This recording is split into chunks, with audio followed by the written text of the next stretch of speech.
खुशखबरी है जहां अयोध्या राम मंदिर में ये अब नया नियम जो है वो जरूर यहां पर व्यवस्था जो है वो बदलती हुई नजर आ रही है, जिसका लाभ तमाम श्रद्धालुओं को जरूर मिलता हुआ नजर आएगा। 1 सितंबर से दर्शन पास की ऑनलाइन बुकिंग जो है वो बंद हो जाएगी। अयोध्या राम मंदिर में दर्शन की व्यवस्था बदली है, पहले से ज्यादा सरल हो गई है और जो पहले से ही कठिन थी, लेकिन अब देखिए तमाम श्रद्धालुओं के लिए भी ये अच्छी पहल बताई जा रही है। जहाँ दर्शन प्रक्रिया जो थी वो काफी जटिल थी, लेकिन इसके बाद अब 1 सितंबर से ऑनलाइन बुकिंग बंद हो जाएगी, यानी कि श्रद्धालु जो पहले कठिनाइयों का सामना करते थे अब बेहद सरल तरीके से भगवान राम का दर्शन कर सकेंगे। ये अच्छी पहल भी बताई जा रही है।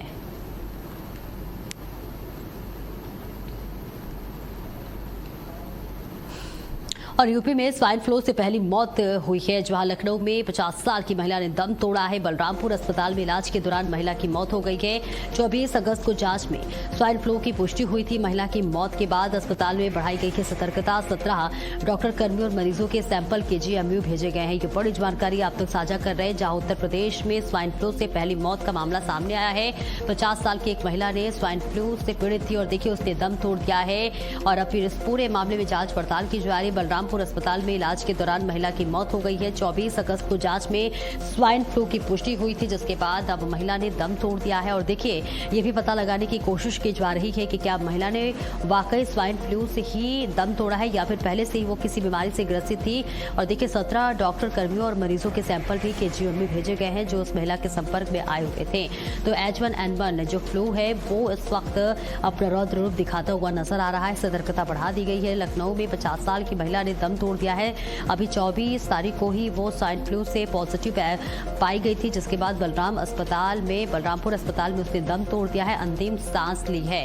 ये बड़ी खबर आपको साझा कर रहे हैं, जहां आपको बताते चले कि महिला की मौत के बाद अस्पताल में सतर्कता बढ़ा दी गई है और जो भी लोग महिला के संपर्क में आए थे सभी के सैंपल लेकर केजीएम में भेजे गए हैं। 17 डॉक्टर कर्मियों और मरीजों के सैंपल केजीएम में भेजे गए हैं।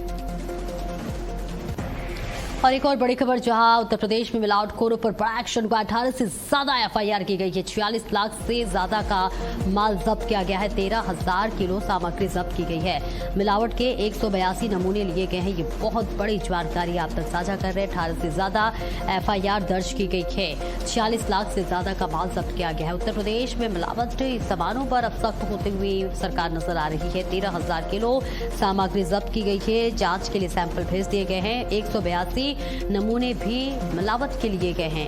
ये बड़ी जानकारी आप तक साझा कर रहे हैं। जहां उत्तर प्रदेश में मिलावटखोरों पर ये बड़ा और कड़ा एक्शन लिया जा रहा है, जिसके अंतर्गत 18 से ज्यादा एफआईआर दर्ज की गई हैं और अब मिलावटखोरों की ये मिलावटी बर्दाश्त नहीं की जाएगी। उत्तर प्रदेश में ये बड़ा एक्शन लिया जा रहा है, जहां 46 लाख से ज्यादा माल जब्त किया गया है।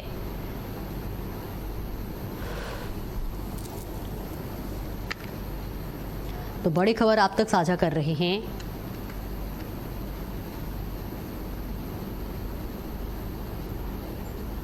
और देखिए ग्राफिक्स के जरिए ये आपको समझा रहे हैं, जहां 14,561 लीटर मिलावटी सामान को जब्त किया गया है। मिलावटखोरों पर शिकंजा कसा जा रहा है।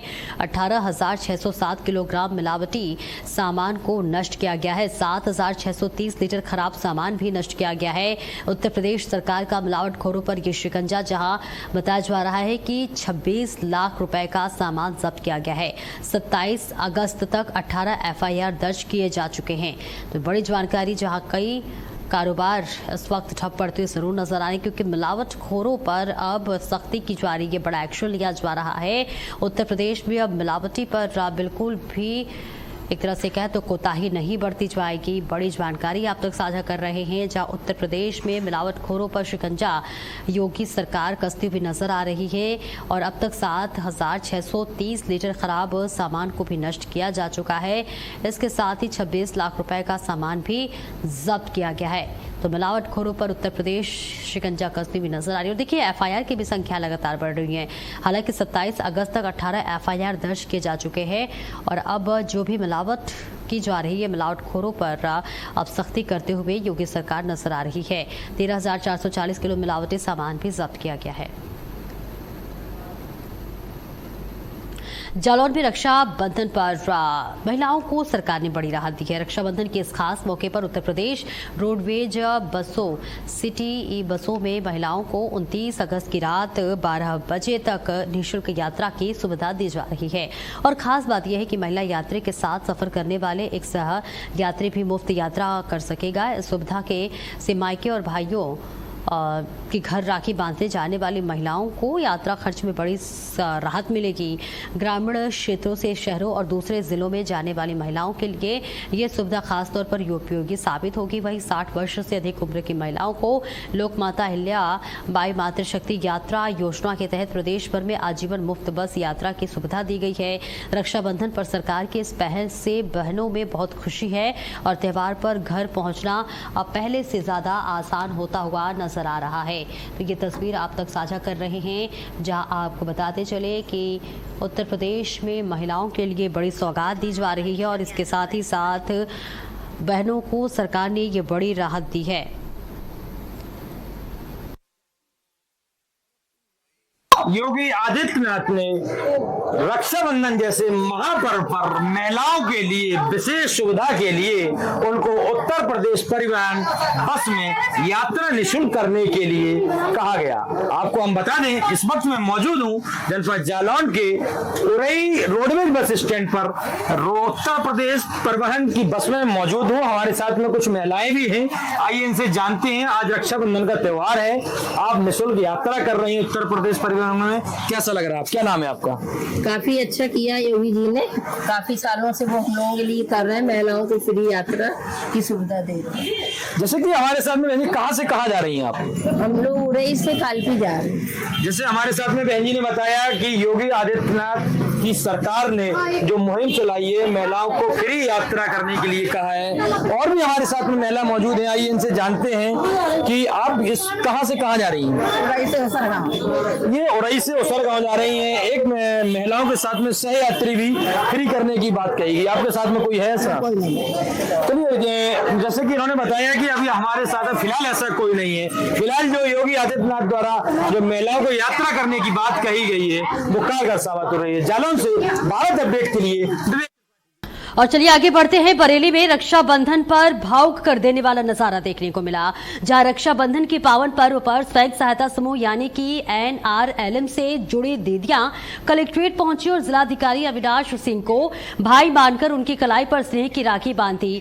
और इस बीच आपको बताते चले कि जहां बहनों कि जिलाधिकारी की देखिए लंबी उम्र, अच्छे स्वास्थ्य और कुशल नेतृत्व की कामना की। कलाई पर राखी बंधते ही जिलाधिकारी यहां भावुक होते हुए नजर आए। उन्होंने सभी बहनों को रक्षाबंधन की हार्दिक शुभकामनाएं देते हुए उनके स्नेह के लिए आभार जताया।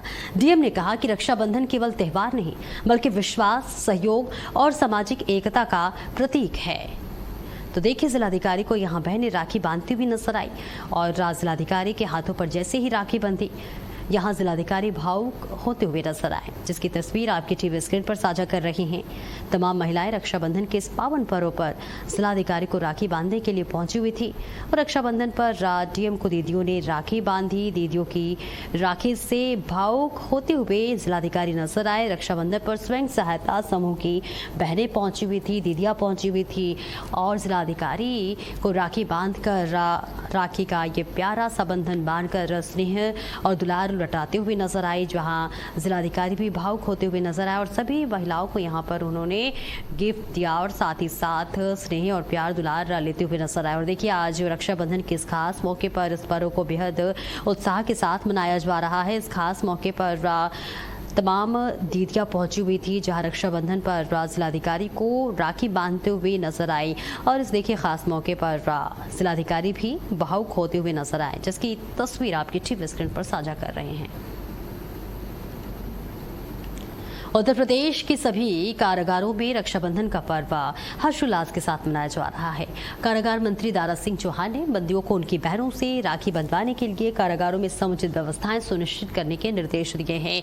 रक्षाबंधन के इस मौके पर बड़ी संख्या में बहनें अपने भाइयों से मिलने के लिए जेल पहुंच रही हैं। बहनें अपने भाइयों की कलाई पर राखी बांधकर उनके सुखद, स्वस्थ और उज्जवल जीवन की कामना कर रही हैं। इस दौरान जेलों में भावुक और आत्मीय माहौल देखने को मिल रहा है।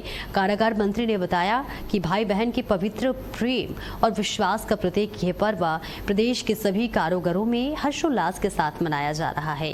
तो देखिए तस्वीर आप तक साझा कर रहे हैं। प्रदेश की जेलों में हर्षोल्लास के साथ रक्षाबंधन का इस पावन पर्व को मनाया जा रहा है। जेलों में भाइयों की कलाई पर बहनों ने प्यार का धागा बांधा है और साथ ही उनसे वादा भी लिया है कि जब वो अपनी सजा काट कर घर पहुंचे तो अपने जीवन को सुखमय बिताएं, कोई भी गलत काम ना करें। और इस बीच तमाम महिलाएं पहुंची हुई थी जेल में, जहां अपने भाइयों को राखी बांधते हुए नजर आई। जेल प्रशासन ने तमाम व्यवस्थाएं चाकचौबंद की थी, जहां बहनें ने अपने भाइयों को उनके कलाई पर ये प्यार का धागा बांधा। कारागार मंत्री के निर्देश पर जेलों में विशेष इंतजाम किए गए थे, कोई भी व्यवस्था में कमी ना हो, इसके लिए चुस्त दुरुस्त व्यवस्थाएं की गई थी। तमाम महिलाएं, तमाम बहनें अपने भाइयों को राखी बांधने के लिए पहुंची हुई थी। जिला कारागार की तस्वीर आप तक साझा कर रहे हैं, जहां पर रक्षाबंधन पर तमाम बहनें पहुंची हुई थी, अपने भाई के कलाई पर राखी बांधते हुए नजर आई, जहां स्नेह प्यार लुटाते हुए नजर आई और अपने भाइयों से वादा लेते हुए नजर आई कि उनके भाई कभी गलत रास्ते पर न चले, अपनी सजा को काट कर आए और परिवार के साथ सुख समृद्धि के साथ जीवन व्यतीत करें। तो रक्षाबंधन पर तमाम महिलाएं जेल पहुंची हुई थी, भाइयों के कलाई पर राखी बांधते हुए नजर आई। खास इंतजाम भी किए गए थे। फर्रुखाबाद में रक्षाबंधन को लेकर बस स्टैंड पर यात्रियों की भारी भीड़ उमड़ रही है। मायके जाने और भाइयों को राखी बांधने के लिए बड़ी संख्या में बहनें बस स्टैंड पहुंच रही हैं। यात्रियों की बढ़ती संख्या को देखते हुए परिवहन विभाग ने कई रूटों पर अतिरिक्त बसों का संचालन शुरू किया है। बस स्टैंड पर जैसे ही बसें पहुंच रही हैं, सीट पाने के लिए यात्रियों की भीड़ उमड़ पड़ी है। रक्षाबंधन के मौके पर योगी सरकार की ओर से महिलाओं को फ्री यात्रा की सुविधा दी जा रही है। महिला यात्रियों को एक सहयात्री के साथ निःशुल्क यात्रा का लाभ मिल रहा है। मुफ्त यात्रा की सुविधा मिलने से बहनों में खासा उत्साह है। फर्रुखाबाद बस स्टैंड पर सुबह से ही रक्षाबंधन के लिए घरों को निकले वाली बहनें और यात्रियों की भीड़ साफ नजर आ रही है। तो देखिए यहाँ पर उत्तर प्रदेश में मुफ्त बस सेवा सफर का आनंद उठाती हुई तमाम महिलाएं नजर आ रही है। दूर दूर से महिलाएं अपने भाई को राखी बांधने के लिए पहुंची हुई हैं। उत्तर प्रदेश परिवहन बस का सेवा उठाती हुई नजर आ रही है। खास तोहफा मुख्यमंत्री योगी आदित्यनाथ ने महिलाओं को दिया है रक्षाबंधन के इस पावन पर्व पर, जहां भाइयों को राखी बांधने के लिए बहनें सुबह से ही निकली हुई नजर आई। बसें भी फुल होती हुई नजर आई, क्योंकि देखिए मुख्यमंत्री योगी आदित्यनाथ ने इस खास मौके पर महिलाओं को खास तोहफा दिया है, जिसके अंतर्गत 27 अगस्त से 29 अगस्त रात 12 बजे तक आप इस सेवा का लाभ उठा सकते हैं। इस तोहफे को मुख्यमंत्री ने अपनी बहनों को दिया है। और दिल्ली में द्वारका साउथ थाना पुलिस ने 10 साल पुराने साइबर फ्रॉड केस को सुलझाते हुए एक आरोपी को गिरफ्तार किया है। गिरफ्तार आरोपी की पहचान सुनील गुप्ता के रूप में हुई है, जो उत्तम नगर में प्रॉपर्टी डीलर के तौर पर काम कर रहा था। मामला 2016 का है, जब गुवाहाटी की एक महिला से कथित तौर पर HDFC बैंक अधिकारी बनकर करीब 16,06,000 रुपए की ठगी की गई थी। आरोपियों ने बैंकिंग और ATM से जुड़ी गोपनीय जानकारी हासिल कर नेफ्ट और IMPS के जरिए रकम अलग अलग फर्जी बैंकों में ट्रांसफर की। और इस बीच पुलिस के मुताबिक नोटबंदी के दौरान रकम निकालना मुश्किल हुआ तो सोने के सिक्के खरीदकर पैसा ठिकाने लगाया गया। कोर्ट के निर्देश पर दोबारा शुरू हुई जांच में तकनीकी सुरागों के आधार पर आरोपी तक पहुंच बनाई गई है। 21 अगस्त को पुलिस ने उसके ऑफिस से उसे गिरफ्तार कर लिया।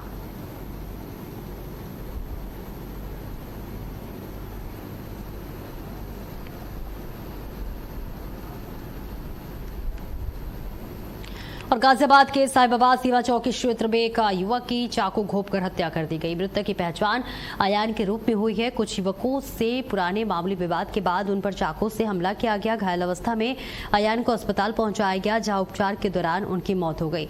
पुलिस ने मामला दर्ज कर जांच शुरू कर दी गई है। तो साहिबाबाद में पुराने विवाद पर अयान की यह हत्या की खबर सामने आ रही है। सीमा चौकी में युवक की चाकू से गोंदकर हत्या की गई है। साहिबाबाद में पुराने विवाद पर अयान की हत्या बताई जा रही है। इस पूरे मामले में पुलिस अब जांच पड़ताल कर रही है और आगे की कार्रवाई में जुटी हुई है। सीमा चौकी में युवक की हत्या की गई है। युवक का नाम अयान बताया जा रहा है, जहां साहिबाबाद में बताया जा रहा है कि पुराना कोई विवाद था और विवाद पर देखिए इस बड़े हत्याकांड को अंजाम दिया गया है। सीमा चौकी में युवक की हत्या कर दी गई है। पुराना विवाद बताया जा रहा है हत्या की वजह, जहां इस पूरे मामले में पुलिस तहकीकात कर रही है, जांच पड़ताल कर रही है।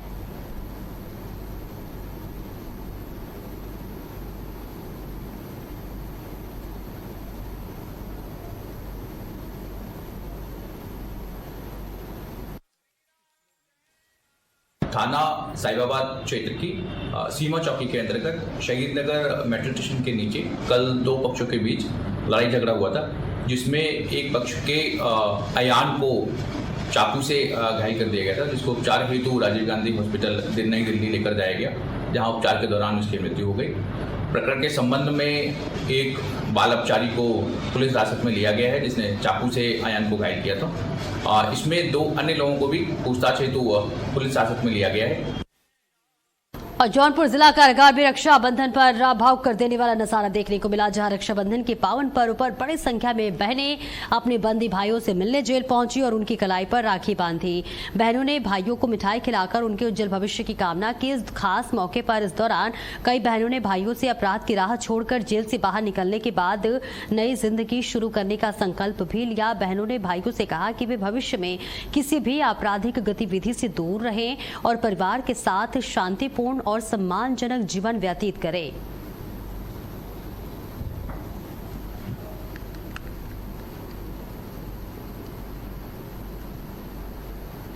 तो देखिए, आपराधिक गतिविधियों से दूर रहने का भी संकल्प लेते हुए महिलाएं अपने भाइयों से नजर आई। बहनों ने भाइयों को अपराध छोड़ने का संकल्प दिलाया और परिवार के साथ शांतिपूर्ण और सम्मानजनक जीवन बिताने का भी यहां पर संकल्प लिया। तस्वीर भी आप तक साझा कर रहे हैं, जहां सलाखों के पीछे भाइयों तक बहनों का यह प्यार पहुंचा। जौनपुर जेल की तस्वीर, जहां भाइयों की कलाई पर बहनें ने राखी बांधी और भाइयों से ये संकल्प लिया कि वो अपराध छोड़ने का काम करें और साथ ही घर आकर सजा काट कर अपने परिवार के साथ खुशहाल जिंदगी व्यतीत करें। तो देखिए, ये तस्वीर आपको जौनपुर से दिखा रही है, जहां तमाम महिलाएं पहुंची हुई थी, अपने भाइयों की कलाई पर राखी बांधते हुए नजर आई।